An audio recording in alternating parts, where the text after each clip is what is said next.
paano maging isang effective na content creator. Alright, tama rin mo.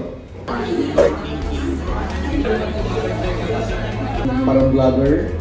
Combination na po yung pag-focus business. Sa amin, as magkakambing, ang Alilem ay kilala. No, hindi pa kilala, hindi pa nakikilala. Sa amin po, i-post mo lang yung Alilem na nandun sa bridge.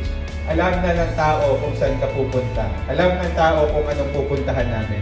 So, ganun po nakilala. And actually, hindi lang siya sa Philippines, actually hanggang sa international scene. Hopefully, mas makita po natin kung paano nakikita ng turista na katulad ko yung ganda ng bayan nyo. So kanina nasabi ni Sir Bali na yung maaring natitake for granted